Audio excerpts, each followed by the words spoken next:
And we back, and we back, and we back. Shit, had to get a goddamn geometry lesson. Geography. Geography. I'm tripping, man. It's been a long day. Shit. Hey, man, it's been a long day. But it's always good to sit down in this chair and get on this pod, man. I'm ready to get to it, man. I got one question for you, man. You ready? That. And you asked me, and I wasn't even ready. Let's do it.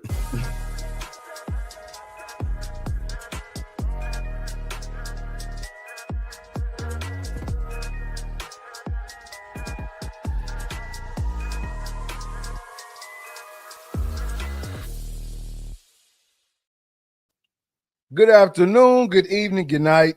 This is season 7, episode 36 of the Read, Talk, and Listen podcast. I am your host, Nick Reed, along with my brother and co-host, Trey Reed. No killer cam tonight. How you doing tonight, man?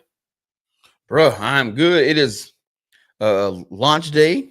You know what I'm saying? Launch day for the archery community. So we had Matthews drop. We had Hoyt drop. We had Prime drop. And man, it's my phone been blowing up all day. Man, actually, when I woke up this morning, I called you because I saw the Matthews video. You know me, I'm not getting a new bow anytime soon. So I just like to see how they gonna roll them out. And I saw the new Matthews video, and I called you immediately because I'm like, man, I know the world going crazy over this. They were, but not in the way you would think. A lot of people were disappointed in Matthews, and it's because this year, every other bow company, they came with it. Like, they came out with, new innovation. The bows had a ton of adjustability. Man, you could just really micro tune your bow. And Matthews is like, yeah, we ain't going that route. We're going to give y'all longer axle. We're going to change our cam system, give you some different mods you can put on your bow. And that's about it. Yeah. Oh, and it's lighter. That's it. But, I was kind of in that camp. I was upset about it, but I had the privilege of being on the Bow Hunter podcast right before I got on this one. And I was talking to Dave Thomas, and he was saying, where other bow companies are listening to the consumer, yeah, Matthew's listening to the dealers.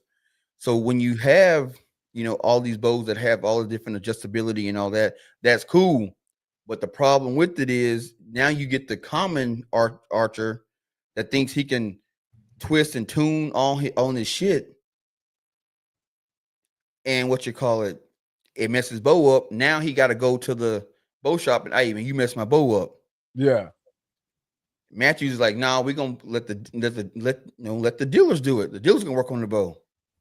Yeah. No, I get that. J. Cole, Aco said, yo, what it do, J. Cole? No, I get that completely, man. But like I said, I'm not getting a new bow anytime soon, man. I'm shooting that PSE. I'm shooting that PSE till the wheels fall off that thing, man. Straight up. But man, hey, hunting season is here. And we've been having a time out there, man. We've been getting out, getting active. Not shooting much, but definitely getting active, man. And I can't wait to see what the rest of it holds, because we've been planning, we've been gaming, we've been getting to the game plan. So I think we're coming up on something, man. But the sports world is on fire right now. So much going on, some bad news, some good news. But I think I'm going to start off with bad news for some, good news for others, man. The chants have been going on for a year now. They kind of stopped a little bit. With the drafting of Cooper Flag. But the fire Nico chants have finally been answered. Nico Harrison has been fired from the Dallas Mavericks, the general manager of the Dallas Mavericks. He has been fired. Hey, about time. I ain't no Mavericks fan, but man, look, check this out. When he finalized that trade with Luka and sent Luka ass to LA, I'm cool. Yeah. Luka getting to go play with one of the greats or the greatest ever. You know what I'm saying? So cool. But man, for them cats in Dallas, bro, that was heartbreaking, bro. Like I had one of my store owners. I walked in. And bro, I thought somebody died, man. The way he was, eyes all swelled up and red and shit. Man, you good, bro? Luka, man. the Mavs traded Luka to LA. And I'm like, no, man. So I saw that on Facebook, man. That's a what you call it. That's a Rumor, that's clickbait. rumor. It's fake. Yeah. No, man, no. My brother just called me, man. He live in Dallas, man. They about to burn that shit down. I was like, oh, damn. No, it was that big of a deal. I mean, first of all, it's Luka we're talking about. You know, he's young. He's been good since he got in the league. He was good before he came to the league. It's probably top 5 surprise trades in history. You know what I'm saying? Zoom Boy says hello. What's up, Zoom Boy? What's good, Zoom Boy? But you just can't do a deal like that. You can't be a part of a deal like that. Like, if you're a part of a deal like that, you got to be a guy who is just around. You can't be a guy who was like, hey, I think we should do this. Anybody who said, I think we should do this, you knew what was coming next. Yep. Right? Only if it didn't pan out. You needed Luka to go to LA and continue to gain weight and continue to, I guess, kind of be sloppy, even though he was still averaging about 30. See, Bailey Vlog says, I was on a plane from Milwaukee when the trade happened, and people around me all gasped at the same time. No, bro, it was one of the trades that it just didn't affect the fan base. It affected, like, the country. It's just weird. Yeah, because Luka's one of those guys where you think he's gonna be like a Dirk, right? Yeah. Like they've got their guy for their franchise forever. That's what it feels like. Joy Bertroso, Joe Trassa, 506. My bad if I missed your name up. Say hello. What's up, man? What's good, my boy? You think they've got their guy for the franchise, right? Yeah. And then all of a sudden, boom. He's traded to the Lakers. Not only is he traded to the Lakers, you bring in Anthony Davis. Mr. Glass. Mr. Glass. But I can say this, though. Nico had a chance. Nico had a chance in this trade, bro, to save the day. Because not only do you have Anthony Davis now, let's say if Kyrie doesn't end up tearing his ACL, you got Anthony Davis, you got Kyrie, and then you also acquire Cooper Flag is the number 1 pick. Yeah. So he had a chance to come out of this thing scot-free. But it comes down to the basketball at the end of the day, and Kyrie is hurt. Anthony Davis comes out and gets hurt in his very first game with the damn team. And Cooper looked like shit. And now Cooper's here. Anthony Davis, I think he hurt again this season. Yeah. But then Cooper Flag, he don't look like shit. He just looks like a rookie. He don't look like what they thought, like we gave up Luka for. Exactly. But look, if you have Cooper Flag, if he's getting to play his rookie year with Anthony Davis and Kyrie, I think we see what everybody thought we was going to see from Cooper Flag. Yeah. But like it didn't happen that way. And so now you got to eat that, Nico. Now you got to eat that. But what I don't agree with is the way the owner did it. Because the owner originally was like, I'm riding with Nico. Luka is fat. He do like to drink and do his own thing. So you roll with the trade. Yeah. So don't fire him now. I mean, the whole Luka fat, bro. Like, he act like he can't lose weight. If you really felt that concerned about his diet and whatever, hey, bro, look here, man. You got to shed some of these pounds. You got to. I don't think they were concerned with. I think he was fed. I think he was fed some shit from Nico or from the organization, or whatever.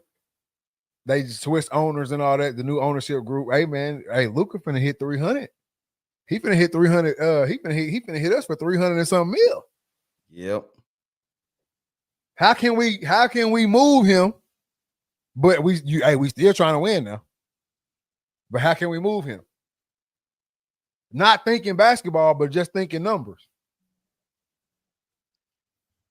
You see what I'm saying? Yeah. So, what went wrong? What went wrong? What went wrong in Dallas, man? And what's next for these Mavericks? Man, I think the only thing that went wrong is you got rid of a beloved franchise player without any notice. It was like one of those, backroom trades. There was no rumor of it. It just happened. And then boom. And then like Cam said, lost half the ticks and merch sales. Because now you ain't, I mean, yeah, people went out and bought Cooper Flag jerseys, but shit, everybody had a Luka jersey. Everybody had a Luka jersey. Yeah, everybody had a Luka jersey. They wearing Luka LA jerseys to the Mavs game. Yeah, I mean, it was, and Luka didn't want to go, man. He had, his roots was down. His roots was in Dallas. He bought a house, just built a brand new house. Yep. So he planned on being there. You know what I'm saying? So that went wrong. Then you're not winning. The season started off bad, and it was like, yeah, you know what I'm saying? We gotta let you go. We got to show the Dallas fans that we listening to them, because at the end of the day, they the one to put money in our pockets. You loot right now, and you call this shit, so you got to go. And I'm sure that deal was made. Hey, look, if this trade happens and this shit goes south, your head gonna roll. And Nico betted on himself, and he lost. Yeah, that was a dumbass bet. I'm come on, man. You had a better chance. That's why I don't understand it from his side. If we talking about he betting on himself, right? I don't understand it from his side, because if you betting on yourself, why wouldn't you give yourself the best hand? Heard Nico was joining the Cowboys franchise. It seemed like he's already a part of it.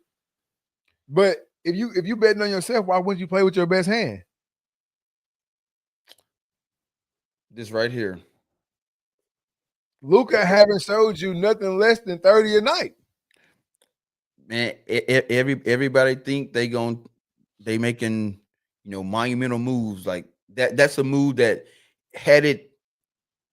the risk was worth the reward, because you trade Luka, everybody in Dallas pissed at you. You bring in Cooper Flag, or hell, y'all make a run that in the season that works, or we take the season. We bring Cooper Flag in, who's going to be our new face of the franchise, and then he come in and he ball out. Anthony Davis ball out. We got Kyrie balling, and we start the season out hot. They they forget about that shit, and fans will. You come in, you got the hot rookie from college, and then you got some like the heavy hitter veterans, Anthony Davis and Kyrie, and y'all start the season out hot. Shit, fans they'll forget about that shit. All right, well, shit, we ain't got Luka, but hell, Cooper the next best thing, and it didn't go that way. Yeah, I could get that. Fans forgetting about Luka. If we shipping his ass off back to Serbia or wherever he from, if we shipping him back over there, yeah, maybe the fans forget about Luka. But you sending Luka to LA, the marketing gods of the NBA. Yeah. And he's still going to be dropping 30 a night. It's not, no one's forgetting him. You know what I'm saying? What happens when Luka goes and wins the MVP in LA? Or win a championship. Or win another chip. Not another, but LA winning another chip with Luka. Yeah. No one's forgetting about Luka. It's always going to be like, we could have had that. Yep. Luka was one of those guys where he's like an untouchable in the franchise, like a Kobe. You know what I'm saying? You'll trade the house before you trade him. You'll get rid of everybody else. Because you know what he can go do. Yep. What's going to happen? Just like Cleveland. The whole time they watching Bron in Miami destroy the NBA. They looking at Buddy, what's it? Oh, I can't think of his name right now. The owner. They looking at him like, bro, we could have had that. We could have had that. What was his name? I can't remember. For some reason, it's slipping my mind right now. I can't remember. Dan Gilbert. Yes. We could have had that. But you hold. Same thing when LeBron leave. Miami, him and Pat Riley ain't messing with each other. He leave Miami. My Miami fans looking at Pat and Spo like, hey man, Yep. you see what the heck? You see what? Hey, you see that? That could have been right here. So nobody wants to be that team. Nobody wants to be that team. Which is why You don't Cleveland think won't get rid of Shador. Hey, you don't think the Clippers organization looking at their GM and shit upside the head right now? Yeah. They looking at Shea over there in OKC and brought them their first championship. Motherfucker scoring 32, 35 a night. Was he in LA? Yeah. He in the Paul George trade. See, a lot of people don't know that. I didn't even realize that. Cam said, man, AD ain't been that dude since Kentucky. Cousins, Holiday, and Bron carried Buddy and made him look better. Tell me when I'm wrong. I can't. In New Orleans, Anthony Davis did ball. Yeah, he did hold it down. He did ball in New Orleans. It was New Orleans. It still is, but it was, you know what I'm saying? It was New Orleans. Bad. That was tough. But he was still scoring like 27, 13, and some shit like that. 27 and 13 or something. But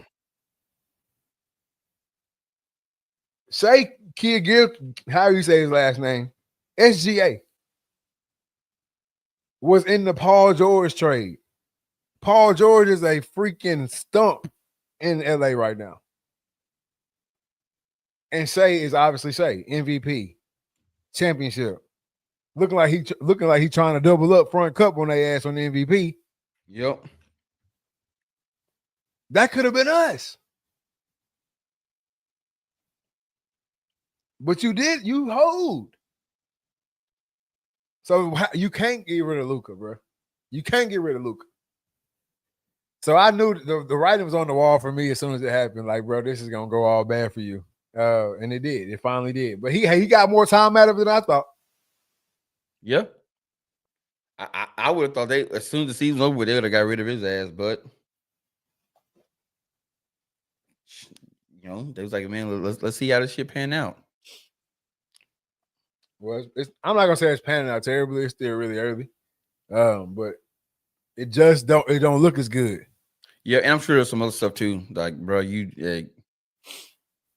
because some people, like when I look at like basketball GM, some people got that basketball GM look. He look like he just like he ain't supposed to be there. Well, that's because all the time since they really been putting him on camera, hell, he been fighting demons. Been stressed. He ain't watching that game, bro. He just be. Yeah, he ain't watching that game. He contemplating life decisions. Do I take that meeting? Do I take that meeting with this other team that's been, you know what I'm saying? Do I go ahead and holler at him and show interest? Or do I stick to my guns? Yeah, that boy been in the shadows, man. That shit gotta be a horrible feeling. Bro, I'm telling you, ain't with it. Other big sports headline, man. Travis Hunter, season-ending injury. How does this impact the Jags? Man, honestly, I think they're gonna be in the same boat. Like, yeah, it might affect like ticket sales. Like, people might not come watch like they were, but I mean, they weren't utilizing him right, anyways. You know what I'm saying? They, a target here, a target there. He played 3-4 plays on defense. Yeah. Series is like, like y'all teasing us, y'all giving us a little taste, and we like, oh yeah, as soon, like you said it a couple shows ago, he's one of them guys that got to get in the rhythm. He's a field guy. He got to get in the rhythm, and the more he's in, the more hype he get. It's kind of like his player meter get the filling up, and shit, 3 or 4 targets on offense lead to a touchdown drive. Then on defense, a knockdown pass here, deflected pass there, a tackle here. This thing, boom, pick 6. And then that pick 6 lead to a 86-yard, slant going to the house. So it just starts, it's like compound interest. It just builds on top of each other. And they just, as soon as he gets started, they be ready to take him out, and the momentum go back down. So they weren't utilizing him right. So I don't think it's really going to affect the Jaguar season. But I just hope it don't affect his play later on down the road. Which it seemed like it's like a light injury. He's already had surgery. They said he'll be back in full swing in 6 months. So I mean that puts him out for the season. But at least he'll have a strong off season. I'm with you. I'm with you 1,000% on like it's not going to affect the actual play of Jacksonville that much. It might hurt the morale. He bring a lot of morale to the squad with the dancing and just being Travis. He brings a lot of morale to the squad. It brings a lot of hype to the stadium for sure. So like you said, it might hurt him on the ticket sales. Or it might hurt him on the attendance or whatever, but outside of that very last game, right, the game before he gets hurt, they weren't really, putting them in the full swing like they should have been. Nope. And I think this is a more of an attest that they were doing it wrong than anything. Because that was the whole thing. Like, oh, they can't just play him all that, man. He ain't gonna hold up. His body won't hold up if they play him all that time. You holding him back, and now look. Mm-hmm.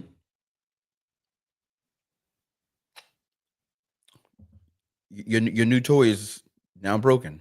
You holding them back, and you still got the result that you trying to run away from. Travis Hunter is the guy you go balls to the wall till he can't go no more. I don't think that his career will be long if he do both sides of the ball. Like he's not gonna put 15 and 16 playing receiver and DB. No. It's probably not gonna happen. But damn it, let them give us a good 7. Let them give us a fire ass 7. I'm telling you.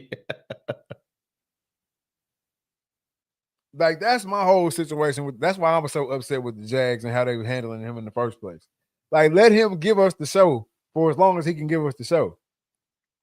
Yeah, I mean, he's probably 22, 23? Yeah, if that.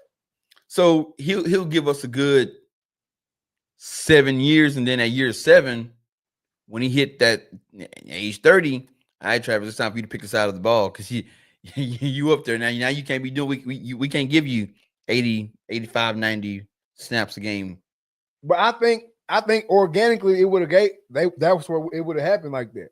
I think organically if they would have let him come in and play both sides of the ball, like actually play both sides of the ball, I think organically he would have faded to one side. Yep. Straight up. But right now, you don't even have a sample size. You don't even have enough sample size of game film to say, oh, yeah, he's a better corner, or oh, yeah, he's a better DB.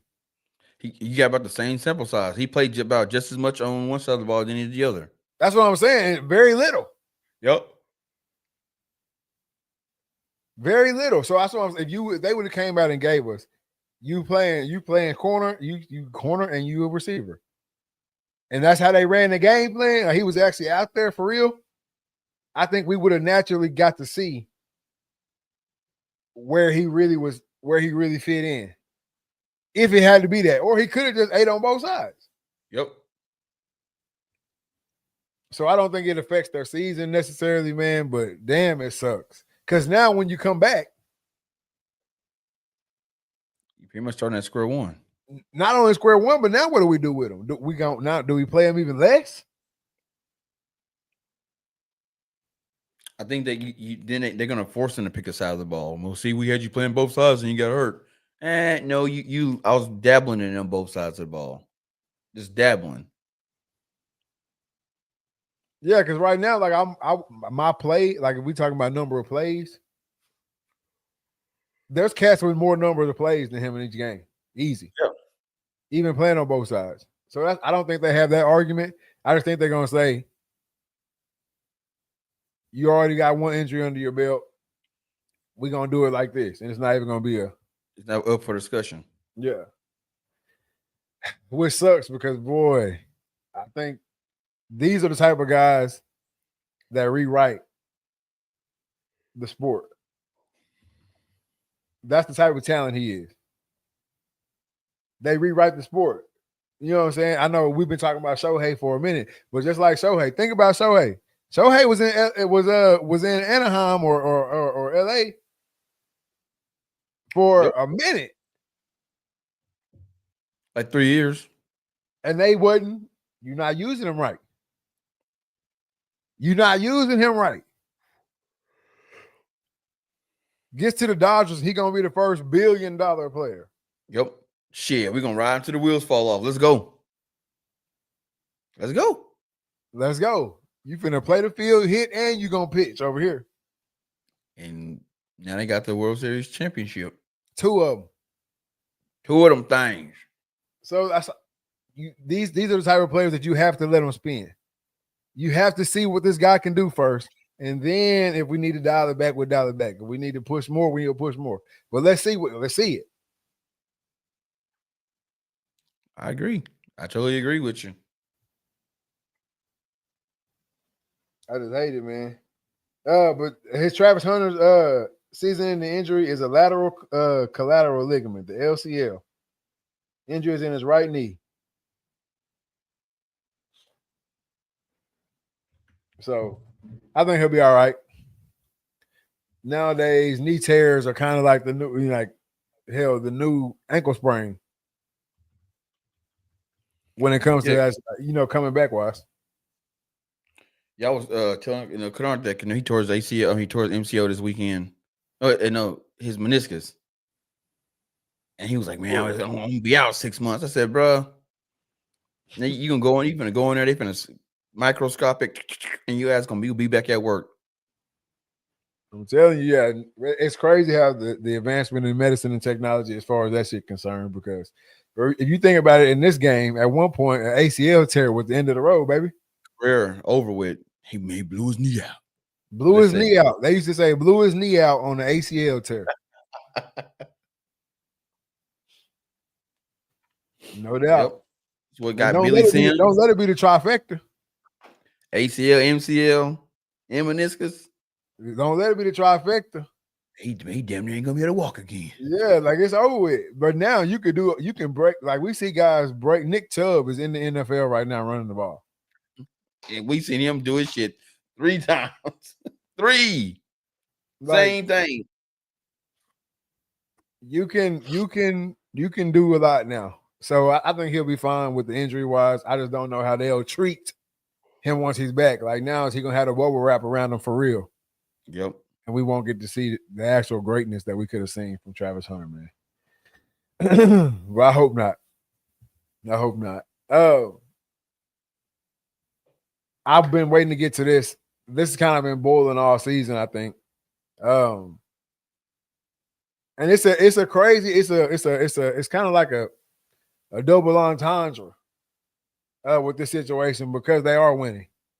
But Eagles wide receiver A.J. Brown's unapologetic comments. And he has no regrets about it. So A.J. Brown comes out and says, man, everything ain't good over here, but it's a shit show. Yeah. And the organization wants him to apologize about it. First of all, do you think he should apologize? And do you think he was wrong for his choice of words? Man, it's 2 sides of the coin with this. So the first side is I understand what he's saying, bro. I'm in it. I'm seeing like y'all might think all this shit is sunshine and rainbows, but it's a shit. Yeah, it's a shit show over here. Yeah, we winning, but the shit ain't good. But I also see what the organization is saying is, bro, you gotta keep this shit in house. You know what I'm saying? Don't go put the family business out in the street. Yeah. We saw the shit in house. So from the organization standpoint, yes, bro, go take them statements back, man, and we'll fix this shit in house. But him's like, hell no, I'm a grown ass man. I'm gonna stand on what I'm saying. So I get it. He shouldn't take it back. I wouldn't take it back. You know, I'm expressing how I feel. Like I can tell you now, in my day-to-day job, shit suck. And when I talk to my boss, I let him know, hey man, I can't stand this shit. And I'll be in people in the stores. Oh man, you love your job, man. Shit suck, don't.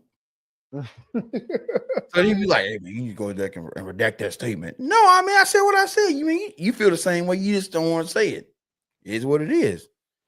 And for the people that want them to apologize, bro, y'all, everybody that worked.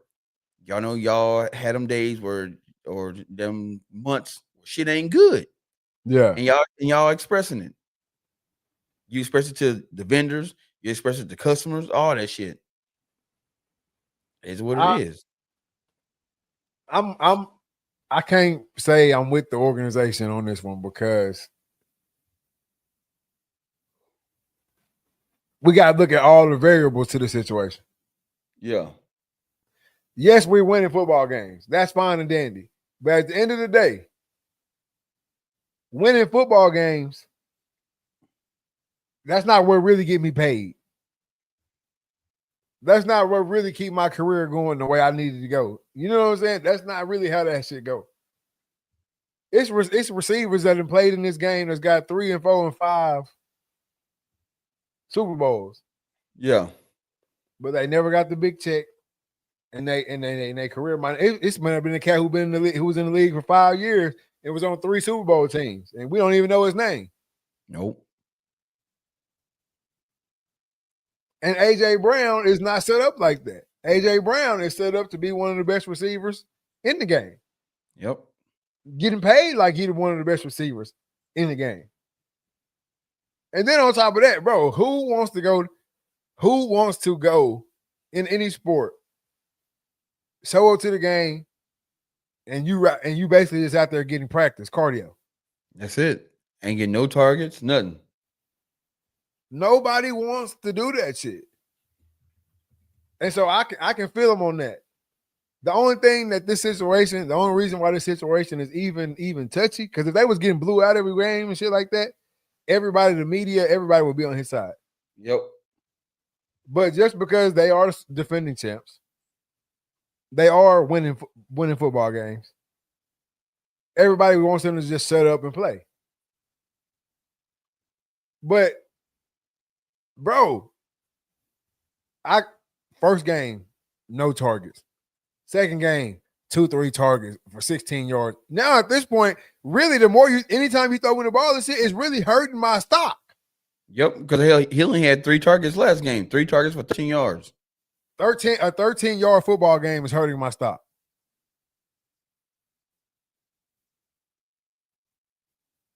I have no leverage.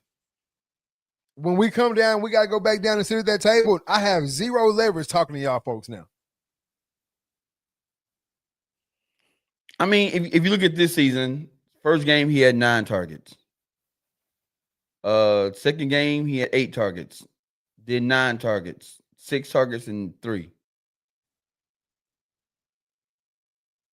Hell, he went off against Minnesota. I mean, he had 6 targets, 4 catches for 121 yards. Feed me the rock. Feed me the rock. Now I done sat over here. I sat over here. I done watched Saquon get his MVP. Get his MVP on. I need you to come on. Yep. Oh, I got it mixed up. My bad. It was first game 1 target, second game 5, then 6, 2, 5, 6, 4, 2. So yeah, he not. What's the yardage? Can you see the yardage? Yeah. So first game 1 target for 8 yards, second game 5 targets for 27 yards. The third game 6 targets for 109, then 2 targets for 7, 5 targets for 43, 9 targets for 8, 6 for 121, and 3 for 13. Bro. He's had 54 targets this season. That's killing that man. That's killing that man. When we go back and 31 receptions. When we go back to this table and sit down, boy, y'all finna run me through there, man. Yep. Well, I know what y'all finna do. And that's why I think we gotta look at it different than a normal job. We gotta look at this one a little different. We gotta look at this one each player on the NFL team is their own company. Yeah, independent contractor. Yeah. Each player on the NFL team is their own company. So at the end of the day, yeah, I want the whole shebang to be good. Yes, I do. But I gotta think about my company too. Yep. Right now, they can just push me out the way because I'm on paper, I'm no contribution to the whole organization. Yeah, but I mean, but they got him locked in for. Yeah, he signed a 3-year, $96 million contract, 84 million guaranteed. So this is the second year of his contract. Yeah, and at the end of this year, right here, they can say, "Oh, well, we're gonna tie you up in a bow and ship your ass to Miami." Yep. Like, come on, bro.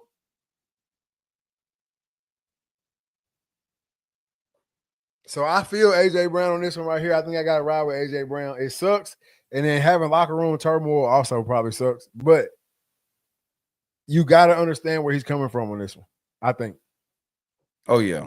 No, I agree with him, and I'm sure he probably he played with a quarterback that is a little bitter queen, and bro, you can't go talk to him and like, hey, bro, like give me the ball because he's so nonchalant, don't care. Yeah, we winning. That's all. We winning. But it ain't. I mean, he can throw it to him now. He can throw it to him now. Yeah. So I can't take all the fault off Jalen because he can at the end of the day. But when you drop back, you know where he at. You know, yes. So I can't take all the blame off Jalen here. But at the same time, the offense, the offense, the shit they running right now is just not curated for AJ Brown. Yeah. When you got an offense that got so many weapons, especially when you got an offense that your running game is solid. The running game not even really solid this season though. No, I'm just saying in the past. Yeah. They're gonna stick to what they know. This is the recipe that got us the Super Bowl. But they really getting ridiculous because think about this right here. A lot of them second and twos and threes, third and twos and threes. That's when you go deep to AJ Brown when you catching them off guard type shit. Yep. Hell no, if they get in second and two, they get in tush push. Yep. And they'll run that joker 3 plays in a row. Like it's just a bunch of crazy shit. They'll be in second and two, second and three, and they'll go tush push 3 plays in a row to get them 2 yards. But shit, even when you look at like Devontae Smith, yeah, his shit down. First game, 3 targets, 6 targets, 9 targets, 2, 10, 5, 11. Hell, think about this. He had 11 targets and 9 catches and had 183 yards against Minnesota. AJ Brown had 4 targets, 3 catches for 141 yards. They're tearing Minnesota ass up. Tearing Minnesota ass up, boy. Yeah, they threw the ball around the yard that game, and then they went away from it again.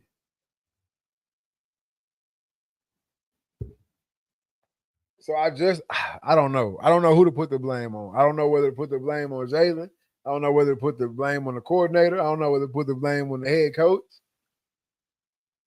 If it's my team, I'm going to, as the head coach or the GM or whatever, I'm going to Jalen off rip. Hey, man, throw that motherfucker the ball. Yep, straight up. At the end of the day, throwing the ball. Yeah, because right now, if you look at the receiving court, I mean, they're relying on AJ Brown and Devontae Smith. Everybody else got like 1, 2, 3 targets here. So they must either be running the ball a hell of a lot. Dumping it out the backfield to Saquon. Mm-hmm.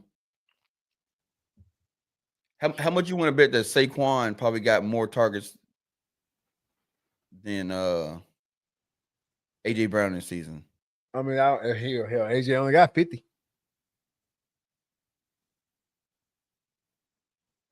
And Saquon got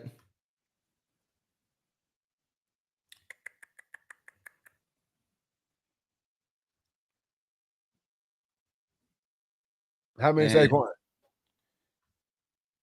Saquon got 31. He got 31 targets or 31 receptions. 31 targets, 27 receptions. Hell, he only got 4 less receptions than A.J. Brown.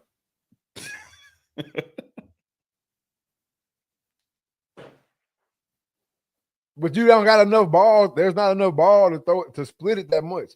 You talking about you giving Saquon got 31 targets. Bro, you got to cut that Saquon 31 down to like 10, 15, and then the rest of them targets is going to, AJ and Devontae. Yep. And he's gotten the ball 149 times this season.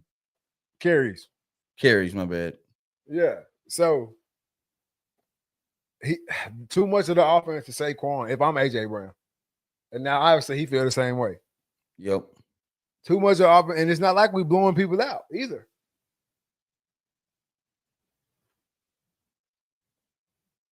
So it's a tough situation over there, man. I hope they can figure it out because they do have a chance.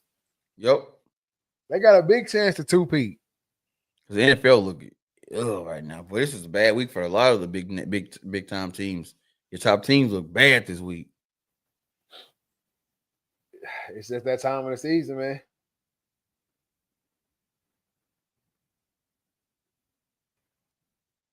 Because look, Josh Allen, ain't nobody talking about that. I see, and ain't gonna talk about it. Josh Allen goes and gets ducked on by Miami. It was just some bad football this week. I ain't gonna lie. Monday Night Football was tragic. I didn't even watch it. Thursday Night Football was tragic.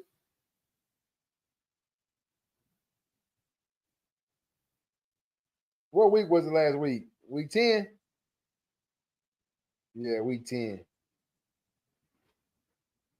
Raiders Broncos was a Thursday night game. It was 10-7. Oof. Falcons and Colts go to OT in the ends 31-25. The Browns and the Jets, which they should have really canceled this game. If we're being completely honest, they should have canceled this game. 27-20 Jets way. You know how terrible the Jets are. The Saints. Oh yeah, that was a game where your boy only threw the ball. Justin Fields only threw the ball like 5 times. Tragic. Saints beat the Panthers 17-7. Buccaneers and Patriots had a good little game, 28-23. Ravens beat the Vikings 27-19. That was a god-awful game. And the Dolphins beat the Bills 30-13. Bears, Giants, another awful game. It ended wild, but it was awful game. Do you want to know Justin Fields' stats against Cleveland? Yes. Let me get Justin Fields' stats. 11 attempts for 6 completions, 54 yards, 1 touchdown, 1 interception, and his longest pass was 42 yards. Sacked 3 times. Rough times in the NFL right now, man. Gosh, and hell, I think Dylan Gabriel was 32 for 17 and 2 touchdowns. And got beat by the Jets. And got beat. Bad football, man. Bad football. There's some bad football being played in the NFL right now. I know a lot of people was hating on the college game and everything like that. But, hey, right now it's looking like college edging out the NFL. Yep. Because, shit's bad, man. Shit's bad. If you tuned into the podcast with us, man, go ahead and hit that like button, man. Hit that subscribe button if you're over on the YouTube. Hit that notification bell so you can know anytime we go live right here on the Read Talk and Listen podcast. Hit that share button on the Facebook. Let everybody know what you're watching, why you're watching, and where you're watching over here at the Read Talk and Listen podcast. Get over to the Instagram. Follow my guy right here, DA_dreaded Archer 17, and follow myself, Big Poppy _ONE9. All right. And don't forget to hit that Read, Talk, and Listen podcast page over on the TikTok. You are Stay now locked. tuned in to the RTO podcast. Yes, sir. Stay locked in with us, man. We got the content coming, content flowing for y'all. We're going to keep this thing moving. Oh yeah. Oh, and heads up for anybody listening. Starting next week, our show will be video version of our show will be on Spotify. So if you don't want to go to YouTube and watch it, you can go to Spotify and watch it, listen, leave a comment, and yeah. So we moving up in the game. Oh, yeah, man. Yeah. Get over there to the Spotify. I really want to see how that's going to pop off. So make sure y'all get over to the Spotify at Read, Talk, and Listen over there as well. Go ahead and subscribe on the Spotify, and then, yeah, you can take us on the go. For sure. Oh yeah, and appreciate everybody for reaching out and helping us with our Thanksgiving giveaway. We got our family, so we appreciate it, and we'll be taking care of those families this Thanksgiving. No doubt, man. No doubt. Always a good thing to give back to the community. Help some people when it's down, especially right now. I know we've already covered it a million times, I feel like, but especially right now, governmental shutdown, benefits being taken away from certain individuals. It's just if you can get out and help somebody right now, it's not that hard. For sure. Speaking of getting help, Notre Dame decides they're going to stay independent, man. Has this finally paid off for the Fighting Irish being independent? Oh yeah, bro. I saw this article this morning, and it made me mad. Anytime I see any article about Notre Dame, it boils my cookies. It burns my cookies. Boils my cookies. I meant to say boils my water, but cookies came out and it burned my cookies. I can tell you that. I can't stand this shit. I can't stand Notre Dame. Not only because they was a rival of mine when I was at the Naval Academy, but I just can't stand them because I hate when people say, college football was great, but Notre Dame was good. No one gives a shit about Notre Dame no more. Y'all living on some old shit. I ain't won a national championship since Lou Holtz, so I don't even want to talk about it. But what you call it? It said that, out of all the Notre Dame seasons of them being independent, last year when they made the decision to stay independent, it actually paid off this year because they started the season off 0-2. And we all know that most teams start out 0-2, you out the top 25. But them not having, conference play and all that shit, the voters looked at it differently. So it kept them at the bottom because of the potential of their schedule. And you said it. Like I go back and find that clip. Them getting beat by A&M is going to help them because A&M is potentially going to be at the top of the SEC and at the top of the rankings. So that loss don't look as bad early in the season. Mm-hmm. And that's what kept them in the top 25. Them losing to Miami early kept them in the top 25. And now they get past that gauntlet, those two tight games, and they run the gambit. And now they're sitting pretty at 8 in the country. All they gotta do is win out, which is they're gonna win out based on who they got left on their schedule, and they're gonna be in the college football playoff again. And my thing is, if I'm a Texas or a Bama, I'm like, well, shit, I might as well go independent. Which is actually surprising to me. It's actually surprising to me that no one else has. Yeah. Because, especially now in this landscape, almost any Power 4 can stand on their own. Almost any Power 4 got enough revenue coming through. They can easily stand on their own. We don't need the conference backing. There ain't no bowl games no more, so I'm not worried about no automatic bid because I'm in this conference or none of that shit. Yep. If I'm Bama or Texas or hell, Georgia or any of them teams like that, I'm going independent. I'm picking my schedule. I'm picking and choosing off teams that's really pretenders. Yeah. I'm picking off teams who are really pretenders, like a USC. That's a pretender on Notre Dame's schedule every season, damn near. Yep. They're gonna probably be ranked 15 and up. And I'm gonna beat them. And it's gonna be a top 25 win under my belt buckle. So I can hide all these, low-level games that I'm playing throughout my season. Then I'm gonna go pick out, okay, we gotta get us an SEC game in here on here. All right, I'm gonna go get Arkansas. So I have me an SEC win and a top 25 win under my belt. Then I'm gonna go pick out a dog game that we maybe can win. But if we lose, it's not gonna hurt us like an A&M. Because they're gonna be sitting so high in their conference. Exactly. And sitting high in the rankings. Hey, in the Miami game, they just got okie doke. And the Miami game really was an okie doke for Notre Dame because they really thought they was finna go in there and get them a high ranked win. Yep. In that game. Because Miami been what Miami been. Because they were sitting there with 3 at the time. Come on, man. I'm not going for that shit. I see people comment on the TikTok trying to say, oh, Miami this, Miami that, A&M this, A&M that. Yeah, by design. Anybody who handpicking their schedule is picking it in their favor. Win or lose. Why wouldn't you? Why the A&M game ain't the last game of the season? Or the second to last, third? Why ain't none of them games back there? Everybody else's is. Texas still got to play Georgia and A&M.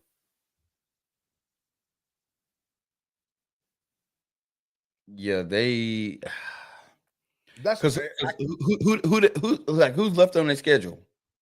Who left on whose schedule? Notre Dame's? Yeah. I looked at it last week. It's some garbage.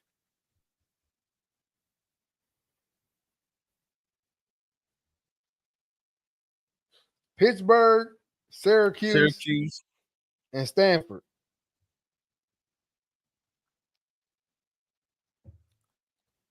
Yeah, man, they're gonna beat the dog mess out of Pittsburgh. Pittsburgh, Syracuse, and Stanford.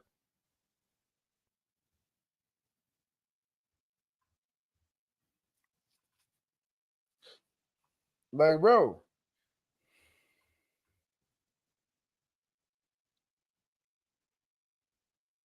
Because you turn around and look at their schedule now, it's 16 Miami, then they lose to 3 A&M, unranked Purdue, unranked Arkansas, unranked Boise,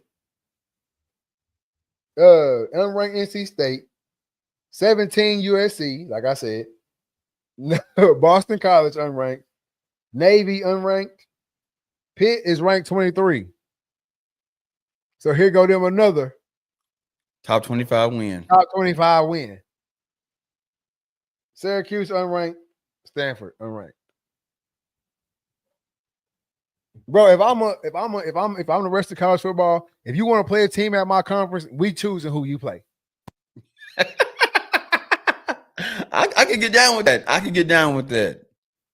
If you want to come in the ACC and play a team, we sending you. We picking the team out of this ACC you play. You want to come in the SEC, Big 12, and you want to come play a team in one of these conferences? Yeah, here you go. All you get to say is we want to play a team from the Big 12. You don't get to go in there and pick your team. Oh, and we gonna send our dog. Oh, you want to come to the Big 10? Ohio State, Notre Dame, at Ohio State. Yep. Oh, y'all want to play in the SEC?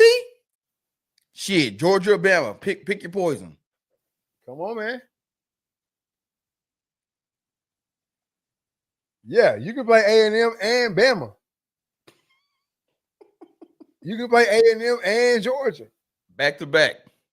And Texas. Like, you gonna play one of the top teams in the.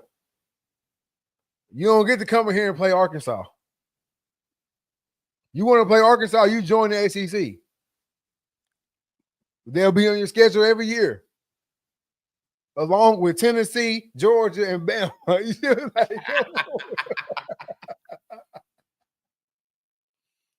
I like that. Like that. Hey, if you a conference commissioner, you come across this, hey, just hear us out. Just hear us out. It's a free one. Just hear us out. Shit. Hey, then they'll start thinking about joining the conference after that. Did you hear me? Because that schedule not gonna be good. Even the group of 5 or not? Yeah, what's the rest? It's the power 4 and the group of 5, right? Yeah. Even the cats out of the group of 5, bro. You don't get to come in here and play NC State out of this conference. No, who the top dog in this?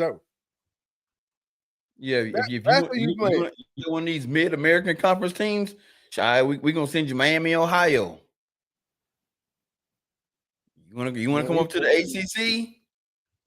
Shit, I ain't gonna lie. Hey, I won't say send them ponies. Them ponies, man. Hey, that quarterback. Yeah, Hey, they be knocking shit off. That shit he did this weekend, man. Be knocking shit off, man. And that's what I'm saying. Like, the other conferences could have stood up to Notre Dame a long time ago. Yep. I think Notre Dame paying everybody under the table. If you ask me. Yep. They paying everybody under the table, bro. Send us. We're gonna play these games right here, and that's what we're gonna do. Cool. Because it's not fair. It's not fair. If I'm a team and I'm sitting in the SEC and I gotta go through this gauntlet to even hope to get a chance to get in the playoff, and all you gotta do is go undefeated and you get an automatic bid. No, scratch that shit, man. Here, if you're gonna get in, you're not playing nobody from my conference without my say so. That's what I'm saying. You're gonna have to show me something.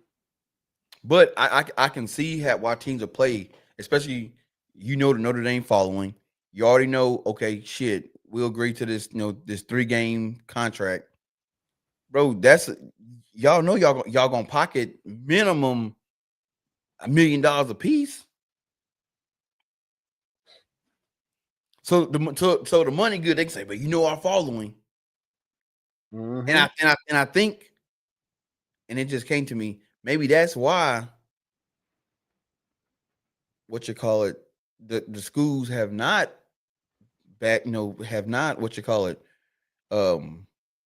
push up against it, challenge it, because then we all gonna make some money. And that's why they say college football is good when Notre Dame is good. Yeah, because we all getting paid. We all getting paid when Notre Dame is good. Yeah. But if they're like, no, man, this shit stop now. Y'all need to join the conference, or you're not playing any team from my conference. If all the conferences said that shit, all the conferences that mean some shit, well then now all you left with is a bunch of mid-level conferences and a bunch of BS teams. So what you gonna do now? Either join the conference or you'll never get in. Your schedule will never be strong enough to get into a college football. You get in, yep. And you can't be a conference winner without being in the conference. Yep. You never getting in. I just don't understand the saying for real. Because if you're not a Notre Dame fan, this is why I would never get behind that saying. If I'm not a Notre Dame fan, Notre Dame being good is not affecting my fucking college season. At all. Now, I can understand if I'm a Notre Dame fan, and hell yeah, college football is better when my team good. Of course. But that go for any fan of any team. Go for any team. Hell, if I'm a Texas fan, when the Longhorns good, it's some good shit going on around here. Hell, if you Akron Zip, shit, you know what Akron good shit. It was a good day, boy. Yeah, like anybody can say that. Any team can literally say that. But we're gonna stick it on Notre Dame. College football is way better when Notre Dame's good. Where do you watch their games? CBS. Like, you ain't Notre Dame unless they playing a team that you really like. Their game ain't fucking prime. Nope. Hey, 11 o'clockers. 11 o'clock, 3 o'clock. Like, bro. Because every time they play, there's damn shade in the midfield. Like, I can't get behind it. I never have been able to. I never will be able to get behind that, because you can literally say that about any team. shit, hey boy, when them Aggies balling, boy, college football, look, everybody in College Station saying that. Hey, when them Canes good, boy, college football. Well, you can also go back to an era when people say, hell, when the Canes was good, it made college football worse. So that I don't understand it. I can't get behind it, man. I can't get behind it at all.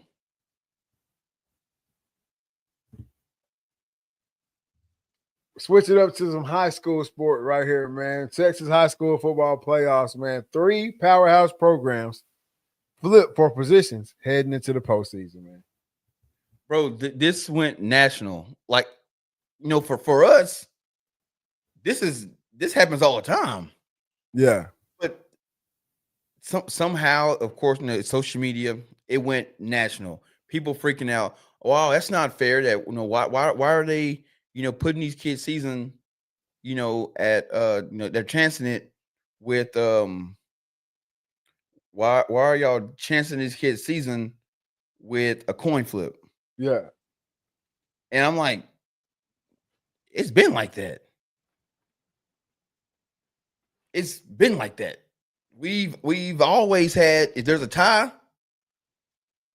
they flip a coin to see who breaks the tie. If you're trying to play you want a home game or away game, and y'all can come to a decision, coin flip, baby. Meet at a gas station, like these guys did, or a local diner, or shit at the the exit 35. Yeah. We're gonna flip a coin. But this is when national people were going nuts, and I'm sitting there like thinking, boy, y'all is tripping. It ain't that big of a deal. We used to this down here. I just think we're national because like a lot of people they don't do it this old school way. We talking about this is like a scene straight out of Friday Night Lights, right? Like that scene is literally in Friday Night Lights.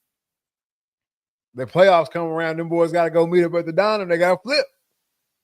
Who gonna be the home team? If you've been around the sport long enough, you've seen this a few times. But I think the 3-way tie is more of a story than the coin flip. Yeah. But since the coin flip went viral, we'll speak on the coin flip. They also exert every option. It's not like they just putting these kids' lives up to chance to a coin flip. They've also exerted every other option too, right? Like the coin flip is the last option. Yeah. Like we're gonna go points for, points against, head to head, all that good stuff. You know what I'm saying? Like all that goes into consideration first, and then it's the coin flip. So they're not just putting the kids' season up for grabs on just a simple coin flip. But it's the coin flip is part of it, man. Now y'all all tied up, but one of y'all got to go in as a 3. Yep. Y'all all tied for first place. One of y'all got to go in as a 3. Only one of y'all can go in as the 1. And it just brings that old school Texas football atmosphere back. I like them teams' playoff runs are going to be so much different now. Yep. So much different because it all if one of them teams wins state. Joe Smith said, "Hey guys, what's up, Joe? What's good, man? Thanks for joining." Oh yeah, if they go on a big run, it all started at the gas station. It all comes back to the coin flip. Because one of these 3 teams is lesser, right? Like you just have to be. Nobody's all the same amount of good. So one of these 3 teams is a lesser team, and they might end up with that number 1 seed, which is a slightly easier route to that playoff. I mean, to that state. So hey, I think it makes for good TV. I think it makes for good. Obviously, it went viral, so it makes for good social media content.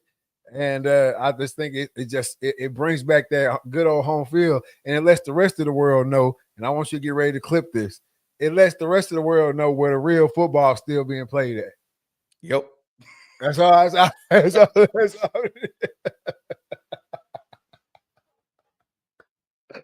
Hey, we still doing it the old way down here, man. And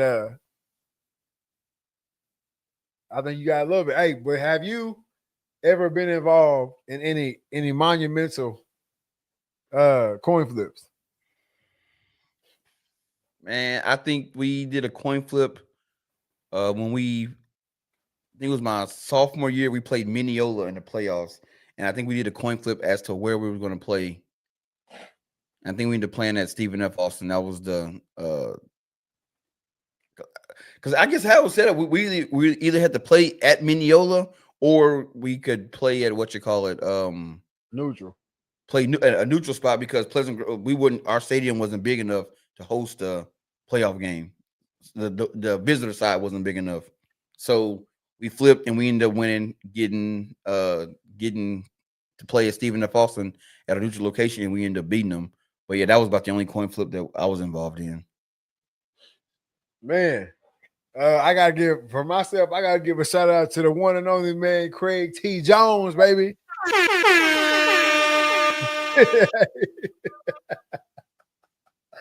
Man, no, Coach Jones has had some crazy coin flips. I know one season he was flipping for the 1-game series. And if anybody doesn't know, in Texas baseball, high school baseball, it's a 3-game series all the way through the playoffs. When you get to the end, you play 1 game. Like if you get to state, you play 1 game. Each game that's it. But we had Michael Walker. Y'all, people out there in the world, y'all know him as MLB pitcher Michael Walker. But at one time, he was at Pleasant Grove High School, and he was obviously Michael Walker. And so the best chance to win is with Mike on the mound. When the other 2 games in the series might go either way. You know what I'm saying? So Coach Jones was flipping for them 1-game series, man, and he won that shit every time throughout the playoffs. And ended up going to state. Didn't win it, but went to state off those 1-game series, man. Also seen them flip. We had to play Carthage in the playoffs, I think. My junior or senior, I think it was junior year. And flip for them 2 home games.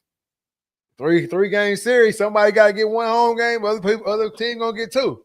And we ended up winning that coin flip, and we had to bring that shit to the house in a game 3. We lost game 1 at the crib, went to Carthage, beat them, and had to come back to the house and finish that thing off, man. So them were some crucial coin flips. We also coin flipped to play Prosper in Paris.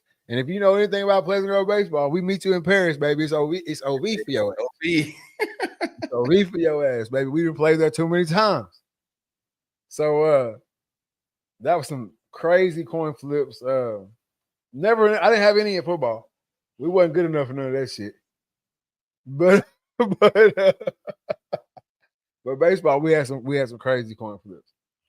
Man, hey, goodness gracious, man. Camera acting stupid. Yeah, bro. Those coin flips are.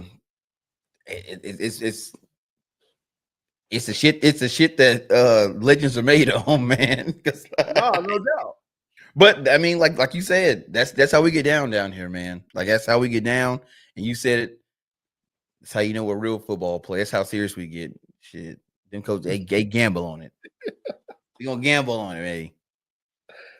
The thing it's gotta happen. Would you rather a coin flip or the commissioner of whatever entity you're involved in just come out and say, okay, hey, you first, you second, you third?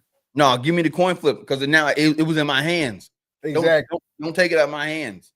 Yeah, we can fight over. But hey, it's in my hands. But when you take it out of my hands, and then you, of course, if it it don't go your way, now you feel like, damn, what if I'd have flipped that coin? No, I'm saying coin flip. I'm saying for anybody who has anything opposed to say to the coin flip, like when they're saying like, oh, you're gonna put these kids' season, let it ride on the coin flip. Would you rather let it ride on just the commissioner saying, hey, yeah, you, I know y'all all tied, but you the 3rd seed, you the 2nd seed, you the 1st seed? Nope, can't have it go down that way. No, I gotta be able to do something. I know it's still up to chance when I flip that coin, but hell, it's me flipping it. It's me flipping it because I want to say it was the schools were Amarillo, Lubbock, and Caprock. I ain't never heard of Caprock. Yeah, I ain't never heard of Caprock.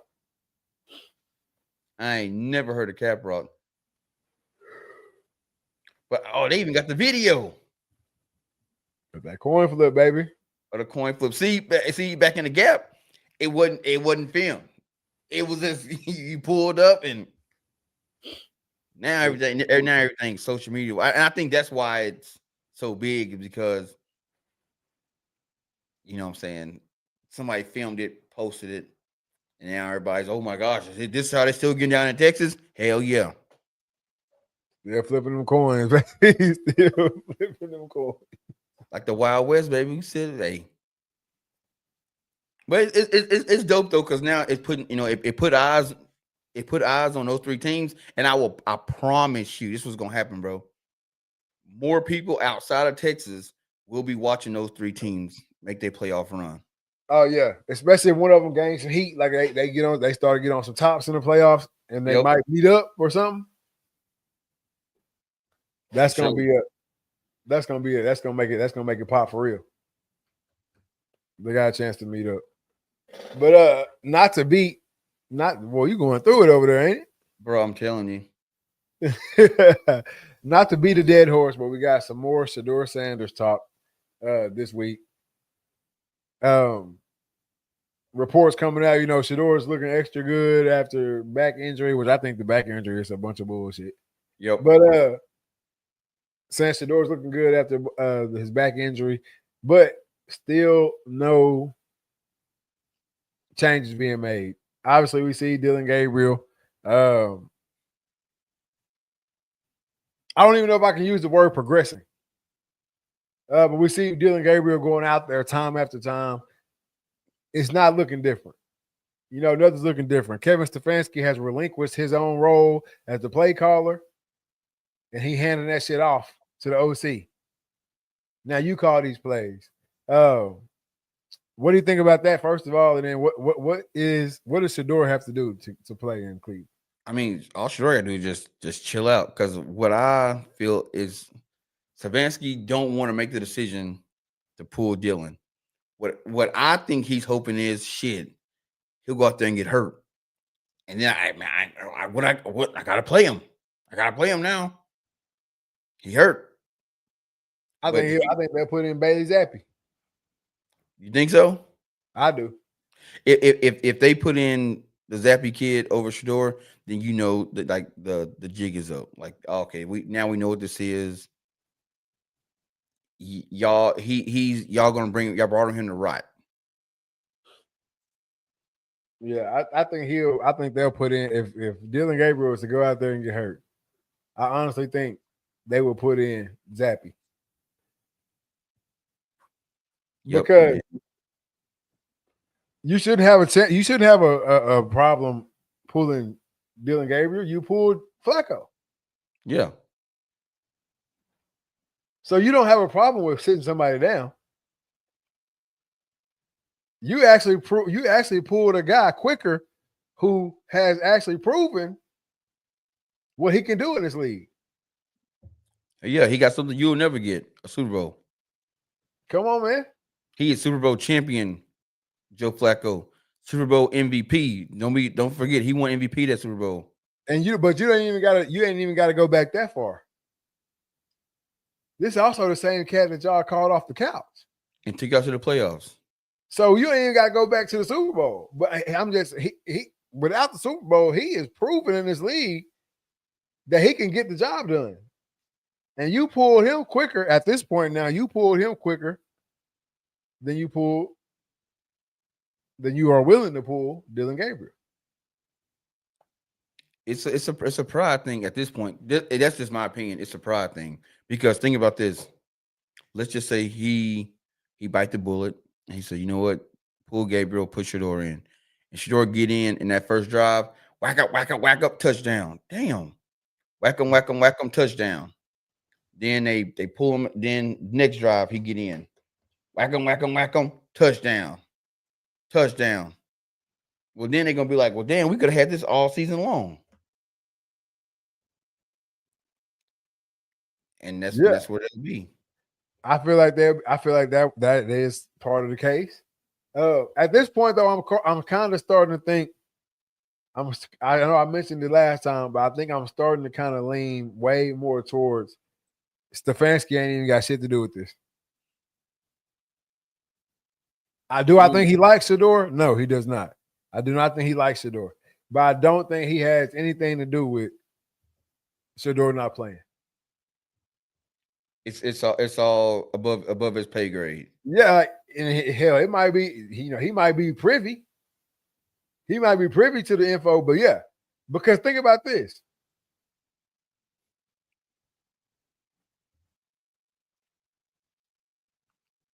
Dylan Gabriel is ass. All right. I think we can all wrap our minds around that.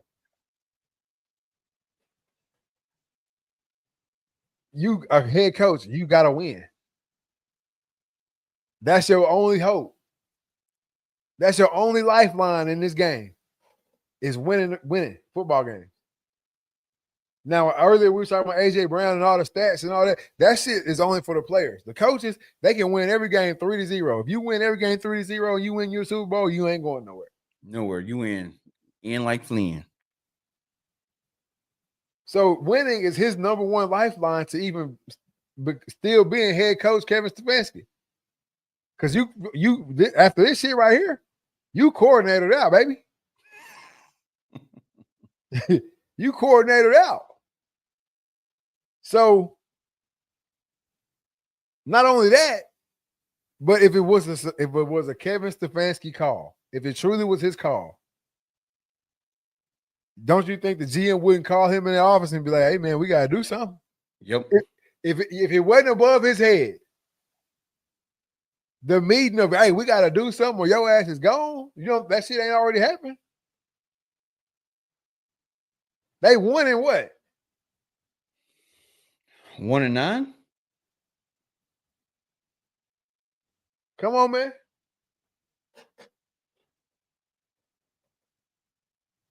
Yeah, I think they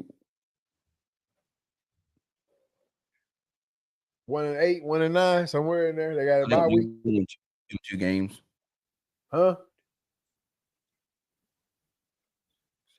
They 2-7. 2-7. Yep, they beat Green Bay and then they beat the Dolphins. You 2-7. You don't think you don't think you can go? You don't think they're gonna have that conversation with Stefanski? I would have had it at after the third loss. We'd have had this conversation. Well, they might have had some type of conversation after the third loss because Flacco up out of there. But you don't think they're not gonna go back to the table and have that conversation again? Hey, we got one more. Hey, we got another one. This one ain't working either, brother. We got another one. Come on. Yep. Myles Garrett throwing his helmet down and shit. Our face of the franchise ain't happy right now, Stefanski. Make him happy. But them conversations not happening, or else he would already did it.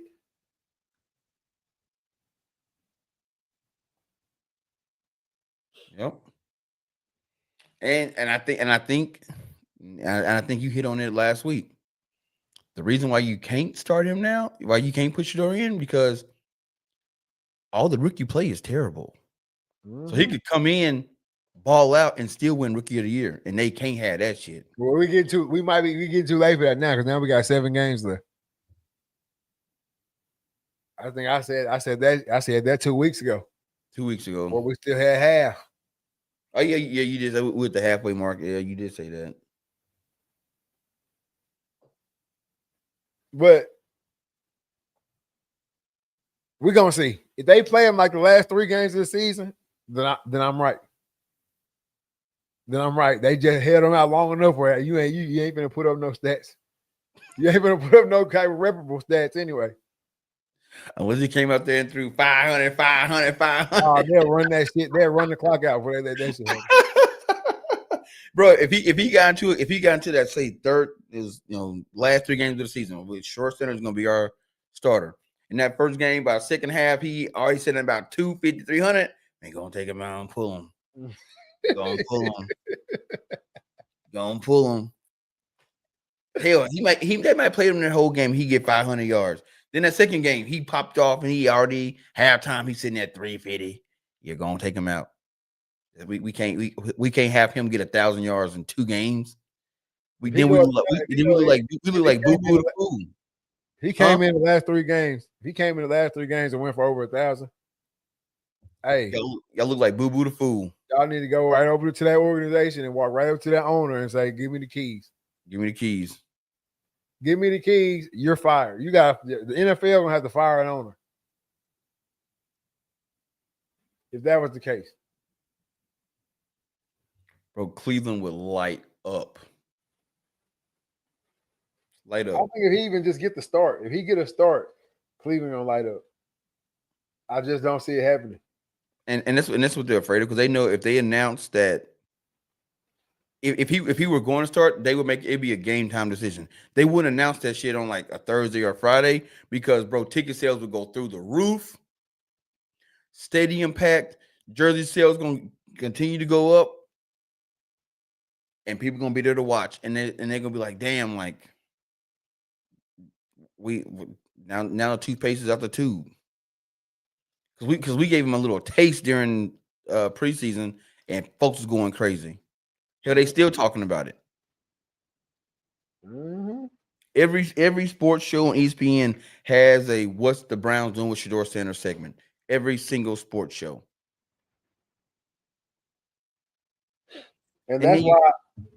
and then you got guys, sports reporters, and that's why I love Mad Dog, because he really put these dudes, like, he put their feet to the fire. You tell me why you don't like Shador Sanders, and you saw that clip from the last Mad Dog show. Mm-hmm. Talking about, oh, he wears his hat backwards on the sideline, and then they bring up a picture of Tom Brady wearing his hat backwards. Phillip Rivers wearing his hat backwards. What's his name? Peyton Manning.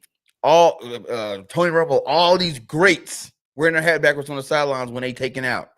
He said, "So, are they not listening? Are they just doing whatever?" Well, no, you know what I'm saying. No, I don't know what you're saying. Tell me what you're saying.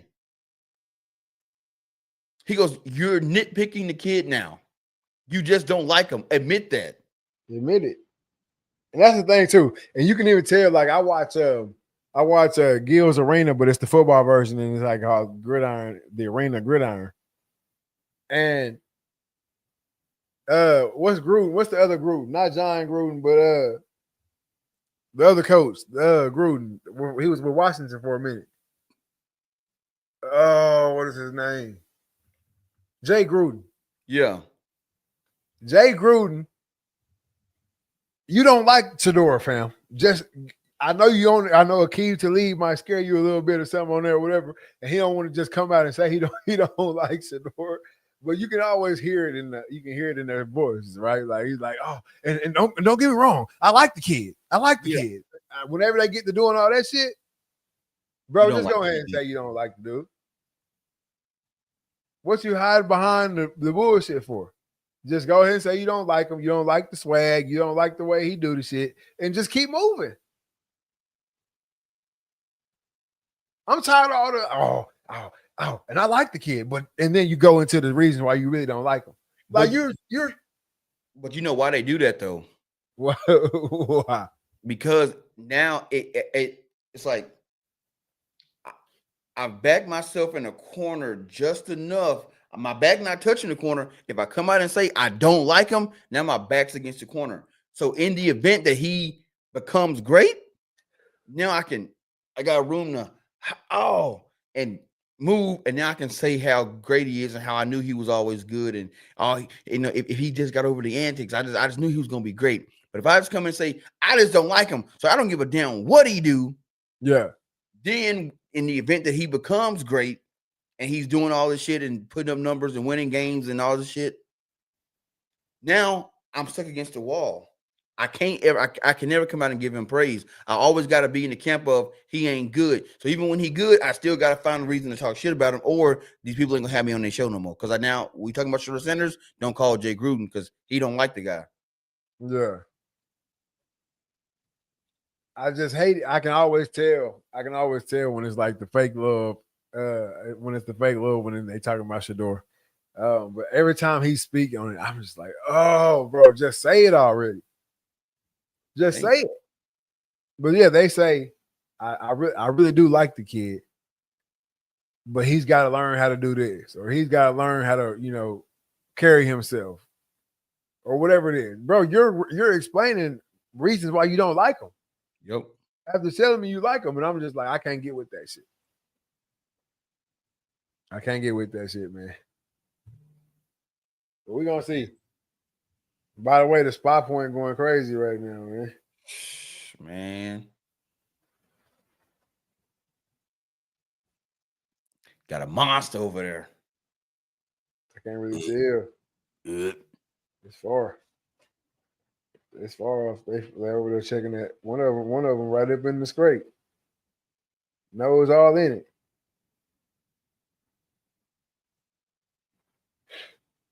Hey, one of them days, man. One of them days, boy.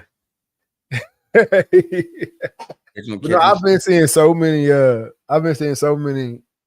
like game camera footage or game camera photos of like it show the person walking past the thing at 5:01, and then at 5:10, here come the monster walking right past it, or a group of doe walking right past the camera. Like, bro, at least I know it ain't just me. Mm-hmm. Bro, they know, bro. I mean, they know something's off in the woods, and that's why, like, you ever heard of hex gear? Mm-mm.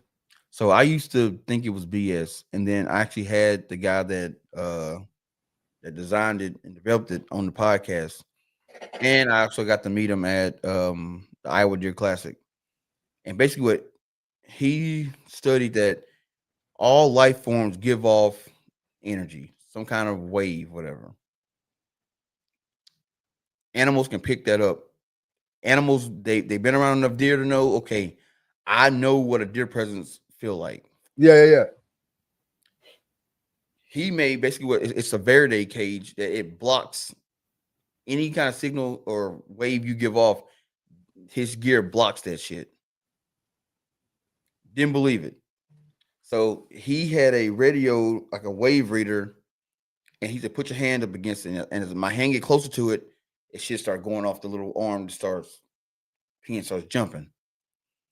So then he takes a sheet, a sheet of the hex gear and puts it in front of the wave, in front of the reader, and you put my hand behind it, and Joker just sit there. And he's like, keep your hand right there. He moved my hand, and Joker started jumping again. He was like, and he goes, it works with anything. He got a puppy, put a dog up against it, and the Joker started jumping. So he showed me a video. He's wearing hex gear, gloves, mask, and all, and it's camouflage. And there's two deer fighting in the field, going at it. And he was like, told his cameraman, we got to get this on tape. And he walks up to the fence line, and these deer are 5 yards in front of him, just fighting. Don't even realize he's there. Now it could be because they were fighting and wasn't really about what was standing there. Yeah. But even when they broke up, it's like they broke up and he just stood there not moving, and they just walked past each other. Never even noticed he was there. Same thing with turkeys. So I feel like when you in the woods, your body giving off an energy, and they like, man, I can't sense it. I mean, I don't know what it is, but something ain't right, and I can't smell. So shit, something up. So I'm just gonna chill out. I'm just gonna chill. And I think that's why the rut is so big for taking down bucks, because now I don't care about nothing else but one thing, and that's what's on my mind. So yeah, it don't feel right, but you know what? That hot door over there, and I gotta get there. Yeah. I can see that. Man. Hey. I want to get behind it. And I do believe we put off wavelengths. I do believe all that good shit. But I done seen too many deer walking up to people sitting on the stump of a tree. Yeah. You know what I'm saying? So, and it could be like you just said, they're not worried about it at that moment. But man, I just feel like, yes, they do know something, and like they can sense when something's close. I do believe that. But I don't think it's stopping them from doing what they're doing. No, I mean a lot of times they'll just They might be more hesitant, but I don't think it's gonna stop them. Like I don't think they be like, "Oh, it's something over there somewhere. Let me just chill right here." I think it's like they say it's something over there, so let me move meticulously to get to where I'm going. So like instead of going in front of these two trees, yeah. Instead of going in front of these two trees, let's just slide back a row and we're gonna walk that way. You know what I'm saying? Like some shit like that. But yeah, food like busy right now, boy.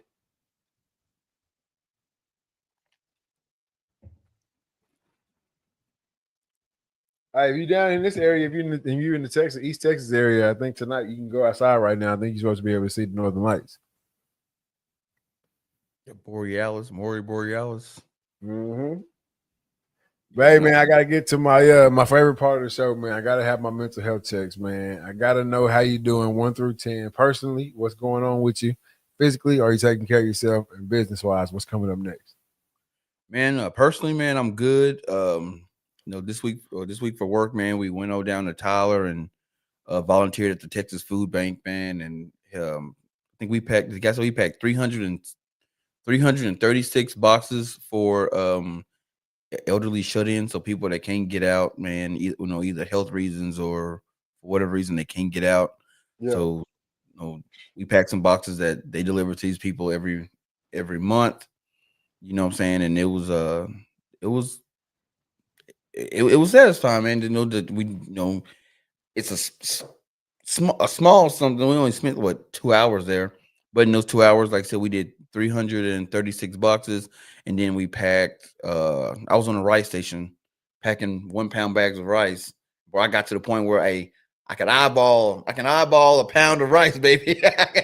Ow, what's that? 1 pound, boom. So I think we did right at 100 bags of rice and 150 bags of beans. So doing that, man, just knowing that there's people out there that need help. So we took some time out of our busy work schedule and go and volunteer. So that was fun. Going to these birthing classes, getting ready for this baby to come here in January. And so that's all super exciting, getting, the nursery finished. We got to rip all the carpet out and put new flooring in because we got to have new flooring. So that's a project that's going to be taking place here in a little bit. But otherwise, man, everything is good. Oh, got the mac and cheese cook off this weekend with Macy. So super excited about that. We've been throwing jabs at each other the last 2 weeks. So super excited about that. So personally, man, sitting about a 9, bro. I can't, it's all good. Physically, man, I feel good. It's that cold flu season. So, got to keep the hands washed, got to, keep your vitamins in you and everything. And still doing the sauna, stretching, but I don't do too much working out during deer season. Just whenever I got some free time, I'm in the woods. And so basically sitting about an 8, can't complain. And then business wise, man, the favorite time of the year, man, bow timber. Today was a big launch day for the archery world, man. My phone was jumping off the hook all day long. People calling me, "Hey man, Matthews dropped. Hey man, not PSC, but Hoyt dropped. Prime dropped. You see these features. You don't see these features, man. What you think about this and all this?" And got to get on the Bowhunter Planet podcast and talk to Dave, man, and he's just super, super knowledgeable about archery and everything. But like this show was just more of a get to know the dreaded archer, and the next show we're gonna actually dig deep into some gear reviews and stuff like that. Yeah. Podcast jumping crazy. Your show doing numbers already. I know just on Spotify, Apple Podcasts, I haven't got the Carbon TV numbers, but Apple Podcasts and Spotify already over 500 downloads. So super dope. And then if it's anytime the Spotify and Apple is high, the Carbon TV numbers are always super, super high. So can't wait to get those numbers, but everything is great, man. So business wise, sitting about a 9 as well. Heck yeah, man. For myself personally, man, no complaining for me. Everything is everything. Everybody healthy. Everybody good. So we good, man. I gotta give myself about an 8. 8 in the personal scale. Physically, man, the cold mornings, obviously, I don't like it. But it's all right. It's all right. We're going to make it. Just a couple extra cracks, you know what I'm saying? Got some pop rocks in your pockets when you wake up in the morning. But other than that, everything is good physically, man. Got to give myself a 7, 8 in the physical scale. And business-wise, man, hey, can't complain at all. Christmas photos coming up. If you booked already, man, I appreciate it. If you haven't booked, get with me, Nicholas Reed Photography on Facebook, and we'll get you taken care of. Anybody waiting on photos, hey, I can't wait to get them to you. I know there's going to be some excitement for you there, man, some good stuff for you. I got some football photos coming out. I know they're going to love those. Work is work, you know what I'm saying? Just hitting the grind every day at work. So I gotta give myself about a 9 in the business scale right now, man. Heck yeah. You got any last words for the people before we get out of here? Yeah.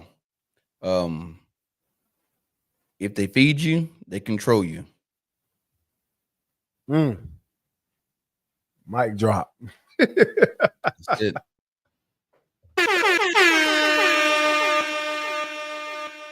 Hey man, if they feed you, they control you, man. That's a good one. Yeah, man. I was on the phone with CJ earlier, and we were just talking about, all the stuff going on with the government. And CJ was like, bro, we got to get to a point where, as a society, we can, feed and do stuff ourselves, and we can't, and we're not relying on the government. I was like, yeah, that's what they want you, because if you feed a cat, if you feed somebody, you control them because you got the spigot. I can turn it on and off. Oh, I need some shit done, I'm gonna cut it off and tell you this is why I cut it off. And if you want me to cut it back on, I need you to do X, Y, Z. Yep. Now you have some people like, oh, I would never. You can't control me that way. I'm gonna get it. I'm gonna get it how I can. Well, if that was the case, you wouldn't be dependent on that person anyway. Off the rip. So obviously you can't. You just talking. Someone kidnap you and put you in a room and tell you, hey, I need $100,000. And unless you come up with it, I ain't giving you stuck. Well, after about day 5 or 6 and you ain't ate nothing, you stuck in that room, you're going to try to figure out a way to get that cat $100,000. Regardless of how you got to get it, you're going to go get it. I need to rob this bank. Let's go get it. You going to do it. If you want to eat again, you got to do it. You got to do it. Nah, no doubt. If you control the mind, you control the man. Straight like that, man. My word dropped y'all 2 off tonight. Hey, y'all know what I'm going to say, man. Hey, grab them babies, hold them tight, man. Protect them at all costs. Hey, ladies, you shouldn't see that same person on aisle 3, 5, and 7, and then again out in the parking lot. Everything is not a coincidence, all right? And most importantly, man, have yours on you, because I'm for dang sure going to have mine on me. And with all that being said, this is Season 7, Episode 36 of the Read, Talk, and Listen podcast. I am your host, Nick Reed, along with my brother and co-host, Trey Reed. No Killer Cam tonight. We are out. Peace.